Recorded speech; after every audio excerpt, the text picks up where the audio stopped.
మిథున రాశి.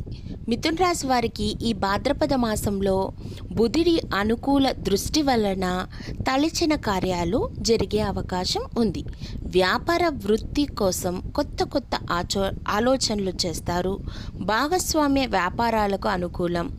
Real estate రంగంలో పెట్టుబడులు పెట్టే వారికి లాభాలు కనిపిస్తున్నా ఒప్పందాల విషయంలో కొద్దిగా జాగ్రత్త ఎంతైనా అవసరం. ప్రైవేట్ ఉద్యోగులకు ప్రమోషన్లకు అవకాశం ఉంది. ఆర్థికంగా ఈ నెల మొత్తం అనుకూలంగానే చూపిస్తుంది. అయినప్పటికీ ఖర్చులను నియంత్రించడం ఎంతైనా అవసరం. కుటుంబంలో సంతోషం వెల్లివిరుస్తుంది. ఆరోగ్యపరంగా అనుకూలం. ఒత్తిడి తగ్గించుకోవడం, ఆహార నియమాలు పాటించడం, మానసిక శారీరక ఆరోగ్యంపై దృష్టి పెట్టడం ఎంతైనా అవసరం.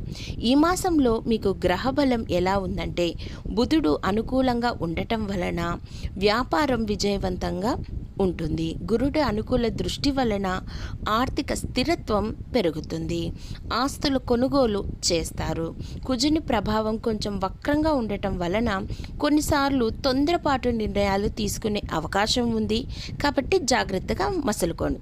దీనికి తగిన పరిహారాలు ఏంటంటే ఈ భాద్రపద మాసంలో విష్ణువుని ఆరాధించడం వల్ల, బుధవారాల్లో ఉపవాసం ఉండి గణపతిని పూజించడం ద్వారా శుభ ఫలితాలను పొందుతారు. అలాగే దాన ధర్మాల వల్ల గ్రహ దోషాలు తగ్గి మరింత అనుకూల ఫలితాలు పొందుతారు. ధన్యవాదములు.